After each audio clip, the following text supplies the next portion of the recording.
Hello, good afternoon everyone. हमने क्या मध्य प्रदेश का इतिहास स्टार्ट कर दिया था, जिसमें हमारा क्या प्रतिहार वंश कंप्लीट हो गया था। लास्ट लेक्चर में हमने प्रतिहार वंश को कंप्लीट कर लिया था। इस जो प्रतिहार वंश है हमारे 2 लेक्चर में कंप्लीट हो गया था ना, आप देख लेना। उसके बाद आज हम क्या परमार वंश के बारे में पढ़ेंगे ना। सबसे पहले परमार वंश के स्रोत के बारे में देख लेते हैं कि जो परमार वंश की जानकारी के स्रोत कहाँ से मिलते हैं ना, जानकारी कहाँ से प्राप्त होती है कि मध्य प्रदेश में परमार वंश का शासन था ना। तो हम सबसे पहले अभिलेख देखेंगे, जिसमें क्या उज्जैन अभिलेख है ना। उज्जैन अभिलेख में क्या किसका वर्णन किया है? वाक्यपति मुंज है ना, जो कि परमार वंश का सबसे शक्तिशाली शासक में से एक था ना, सबसे शक्तिशाली शासकों में से एक था ना। उसके बाद बेतवा और बांसवाड़ा का अभिलेख है ना। बेतवा और बांसवाड़ा का अभिलेख ये किससे संबंधित है? राजा भोज से संबंधित है। और ये जो परमार वंश के सर्वाधिक शक्तिशाली राजा थे। कौन से? सर्वाधिक शक्तिशाली राजा थे। इनके द्वारा बहुत सारे जो निर्माण कार्य वो भी करवाए गए। इन डिटेल हम इसके बारे में पढ़ेंगे है ना। उसके बाद उदयपुर प्रशस्ति है ना, ये किससे संबंधित है? ये इसमें उदयदित्य का वर्णन है। इसमें कौन से राजा का वर्णन है? उदयदित्य का वर्णन है ना। और नेक्स्ट कौन सा? नागपुर प्रशस्ति है ना, इसमें लक्ष्मण देव का वर्णन किया गया है ना। और जो परमार वंश है, परमार वंश की जो स्थापना का श्रेय है वो किसको जाता है? राष्ट्रकूटों को जाता है ना। राष्ट्रकूट के जो गोविंद द्वितीय है और दंडी दुर्ग है, उनके द्वारा परमार वंश की स्थापना की थी है ना। अब हम ये देख लेते हैं कि जो परमार वंश के संस्थापक कौन थे। तो कौन थे? उपेंद्र और कृष्णराज परमार वंश के संस्थापक थे। अभी हमने क्या देखा? जो परमार वंश के जानकारी के स्रोत है वो हमने देख लिया ना। जितने भी अभिलेख हैं और किन शासकों से संबंधित है, ये सब चीजें हमने देख ली है ना। और ये भी देख लिया कि जो संस्थापक है कौन है? उपेंद्र या कृष्णराज, ये एक ही नाम है ना, उपेंद्र और कृष्णराज है ना। और ये जो परमार वंश का शासक कहाँ पर था? मध्य प्रदेश के अंदर, तो उत्तरी मालवा में था, जिसको क्या बोलते थे? प्राचीन अवंती। क्या बोलते थे? प्राचीन अवंती। इसका अभी वर्तमान में क्या नाम है? उज्जैन है ना। ये प्राचीन अवंती नाम क्या है? उज्जैन का पुराना नाम है ना। इसके बाद जो उपेंद्र और कृष्णराज है, उसके जो उदय लेख में क्या उसको क्या बोला है? द्विज वर्ग रत्न बोला है। क्या बोला है? द्विज वर्ग रत्न बोला है ना। और जो उपेंद्र और कृष्णराज की जो राजधानी थी वो क्या थी? धारा नगरी। मतलब अभी जो वर्तमान का धार है वो क्या है? क्या थी? कृष्णराज की राजधानी थी है ना। और ये कौन के समान थे? राष्ट्रकूटों के। जैसे हमने क्या जो प्रतिहार वंश पढ़ा था, नहीं जो चंदेल वंश पढ़ा था ना, चंदेल वंश में क्या थे? जो चंदेल थे स्टार्टिंग में किसके समान थे? प्रतिहारों के समान थे है ना। और ये कब मुक्त हो गए थे प्रतिहारों की अधीनता से? तो ये किसके समय मुक्त हो गए थे? हर्ष के समय हो गए थे। किसके? हर्ष के समय ये प्रतिहारों की अधीनता से मुक्त हो गए थे। कौन? चंदेल। उसी प्रकार परमार वंश भी किसके अधीन थे? राष्ट्रकूटों के अधीन थे, मतलब राष्ट्रकूटों के समान होते थे है ना। इसके जो उपेंद्र के दरबार में कौन रहती थी? सीता नामक कवियत्री रहती। तो डायरेक्ट आपसे क्वेश्चन पूछ सकते हैं, जो सीता नामक कवियत्री है वो किसके दरबार में रहती थी? तो कृष्णराज के दरबार में रहती थी है ना। जो उसके बाद उपेंद्र कृष्णराज के बाद कौन आया था?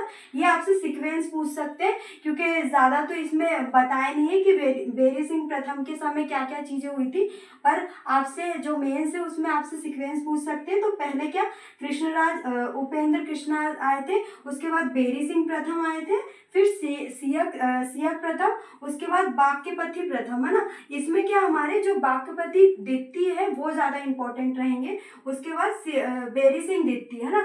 बेरी सिंह जो सियक द्वितीय है ना, सियक द्वितीय के समय एक बहुत इंपॉर्टेंट जो घटना घटी थी, जैसे राजधानी परिवर्तन। राजधानी पहले क्या थी? धारा नगरी थी है ना। उसके बाद सियक द्वितीय के समय क्या हो गई थी? उज्जैन राजधानी हो गई थी। और फिर उसके बाद पुनः कौन सी हो गई थी? धारा नगरी हो गई थी। किसके समय? राजा भोज के समय। किसके समय? राजा भोज के समय हो गई थी है ना। तो ये डायरेक्ट क्वेश्चन पूछ सकते हैं कि राजधानी परिवर्तन किसके समय हुआ था? तो सियक द्वितीय के समय हुई थी। और कहाँ पे हुई थी? उज्जैन में हुई थी है ना। उसके बाद कौन आएगा? सियक द्वितीय या हर्ष सिंह है ना। इनका शासनकाल कब से कब था? 948 से 974 AD तक था, मतलब ईस्वी तक इनका शासन था। और ये इनके समय क्या हुआ था, राष्ट्रकूटों की अधीनता से मुक्त हो गए थे, है ना। जो कृष्ण राज के समय क्या थे, राष्ट्रकूटों के समान थे। उनके मतलब उनके जो जैसे वो बोलते थे वैसे क्या करते थे, ये लोग शासन करते थे। पर क्या सियक दित्ती के समय क्या राष्ट्रकूटों की अधीनता से क्या हो गए, मुक्त हो गए। हम क्या सियक दित्ती के बारे में पढ़ रहे थे। सियक दित्ती को किसने पराजित किया था, यशोवर्मन। यशोवर्मन किस वंश के शासक थे, चंदेल वंश के शासक थे। कौन से, चंदेल वंश के कौन शासक थे, यशोवर्मन, है ना। जो सियक दित्ती है उनके दो पुत्र थे, एक थे बाक्यपति मुंज और एक सिंधुराज थे, है ना। तो सबसे पहले किसने शासन किया था, प्रथम बाक्यपति मुंज ने किया था, उसके बाद द्वितीय बाद में कौन ने किया था, सिंधुराज ने शासन किया था, ना। हम क्या बाक्यपति मुंज के बारे में देखेंगे। इनके समय क्या मालवा को क्या बोलते हैं, स्वर्ण युग बोलते हैं ना। इनके समय जो मालवा का काल हुआ था उनको स्वर्ण युग के काल के नाम से जाना जाता है। तो क्वेश्चन डायरेक्ट आपसे पूछ सकते हैं कि मालवा का स्वर्ण युग किस राजा के समय माना जाता है, तो बाक्यपति मुंज के समय, है ना। किसके समय, बाक्यपति मुंज के समय मालवा का स्वर्ण युग माना जाता है ना। इनके द्वारा उपाधि कौन कौन सी धारण की थी, तो उत्पल राज है ना, अमोघ वर्ष है, श्री वल्लभ है, पृथ्वी वल्लभ, है ना। ये चार उपाधियां किसके द्वारा धारण की थी, तो बाक्यपति मुंज के द्वारा चार उपाधि धारण की थी, उत्पल राज, अमोघ वर्ष, श्री वल्लभ और पृथ्वी वल्लभ, है ना। और इन्होंने क्या धार में एक मुंज सागर झील का निर्माण करवाया था। कौन सी झील का, मुंज सागर झील का निर्माण करवाया था, इन्हीं के नाम पर करवाया था, मुंज सागर झील, है ना। इसके बाद जो बागपति मुंज है, बागपति मुंज ने चालुक्य नरेश तेलदित्तीय पर, है ना, क्या कौन से शासक है, तेलदित्तीय पर 6 बार आक्रमण किए, पर 6 ही बार क्या हुए, ये पराजित हुए। कौन हुए, पराजित कौन हुए, बागपति मुंज हुए, है ना। उसके बाद इनके छोटे भाई कौन, सिंधुराज शासक बने, है ना। इनके दरबारी कवि कौन कौन थे, एक तो धनंजय थे। धनंजय ने किस पुस्तक की रचना की, तो 10 रूपक की रचना की। तो डायरेक्ट आपसे क्वेश्चन पूछ सकते हैं कि धनंजय द्वारा किस पुस्तक की रचना की गई, तो 10 रूपक की रचना की गई। उसके बाद हाला युद्ध भी इनके दरबारी कवि थे, इनके द्वारा अभिधान रत्नमाला की रचना की। कौन सी पुस्तक, अभिधान रत्नमाला। उसके बाद धनिक आए, धनिक ने 10 रूपालोक की रचना की। उसके बाद पद्मगुप्त है जिसने नव सहसांग की रचना की, है ना। ये बहुत ज्यादा इंपॉर्टेंट है पद्मगुप्त, है ना। और इनकी पुस्तक के बारे में भी एग्जाम में पूछ लिया जाता है, और ये पूछा हुआ क्वेश्चन है, या तो MPPSC प्री में भी पूछा हुआ है या MPSI में भी ये एक बार पूछा गया है कि पद्मगुप्त द्वारा रचित कौन सी पुस्तक है, तो नव सहसांग चरित है ना। देखेंगे राजा भोज, है ना। अभी किसके बारे में पढ़ा था हमने, बाक्यपति मुंज के बारे में पढ़ा था, है ना, जिसको मालवा का क्या उनके समय स्वर्ण युग माना जाता है ना। तो नेक्स्ट हम देखेंगे शासक के बारे में, राजा भोज, जिसका शासनकाल कब से कब तक था, 1018 से 1060 AD तक इनका शासनकाल था। जो राजा भोज है वो महान योद्धा और महान विद्वान भी थे, है ना। मतलब उन्होंने प्रमुख ग्रंथों की रचना भी की है, और उनके द्वारा युद्ध भी जीते गए, है ना। और उनकी राजधानी क्या बनाई थी, धार को अपनी राजधानी बनाई थी। और उनके द्वारा उपाधि कौन कौन सी धारण की थी, तो नव सहसांग की उपाधि धारण की थी, और नव विक्रमादित्य। कौन सी 2 उपाधि धारण की थी, नव सहसांग और नव विक्रमादित्य, है ना। ये डायरेक्ट आपसे क्वेश्चन पूछ सकते हैं कि राजा भोज द्वारा कौन सी उपाधि धारण की गई थी, तो ऑप्शन में दे सकते हैं कि नव सहसांग या नव विक्रमादित्य, है ना। इसके बाद इन्होंने क्या जयसिंह दित्ती मतलब तेलदित्तियों को पराजित किया था, जिनके जो बाक्यपति मुंज को पराजित किया था, उनको किसने पराजित किया, राजा भोज द्वारा पराजित किया था ना। और भोपाल शहर का नाम किसके नाम पर रखा था, राजा भोज के नाम पर रखा था। किसके, राजा भोज के नाम पर किसका नाम रखा गया था, भोपाल शहर का ना। इनके द्वारा प्रमुख निर्माण कार्य भी करवाए गए थे, जैसे भोजपुर नामक ग्राम की स्थापना की गई थी, है ना, जो कि कहाँ पे, रायसेन में रायसेन में, है ना, भोजपुर नामक ग्राम की स्थापना करवाई थी, जहाँ पे क्या एक शिव मंदिर भी बनवाया गया था, जिसको मध्य प्रदेश का वर्तमान में क्या बोलते हैं, मध्य प्रदेश का सोमनाथ बोलते हैं ना। जो भोज मंदिर है, वो शिव मंदिर है, उसको क्या बोलते हैं, मध्य प्रदेश का सोमनाथ बोलते हैं ना। और धार में क्या बनवाया था, एक भोजशाला बनवाई थी जो कि संस्कृत के अध्ययन के लिए थी। कौन सी? एक भोजशाला बनवाई थी जो कि क्या संस्कृत के अध्ययन के लिए थी। और एक सरस्वती मंदिर का भी निर्माण करवाया गया था ना।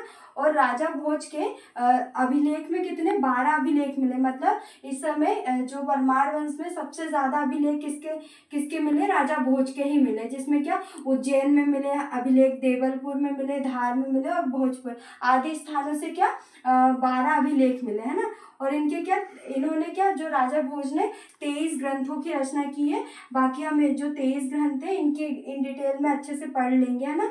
इनके दरबार में जो कवि रहते थे, कौन कौन, भास्कर भट्ट रहते थे ना, जिनको इन्होंने कौन सी उपाधि दी थी, विद्यापति की उपाधि दी थी, है ना। और इनके द्वारा कौन से ग्रंथ की रचना की थी, मंत्रभाष्य की रचना की थी, है ना। और अन्य जो दरबारी कवि थे, जो दामोदर मिश्र थे, है ना, धनपाल थे, राजा भोज के दरबार में रहते थे।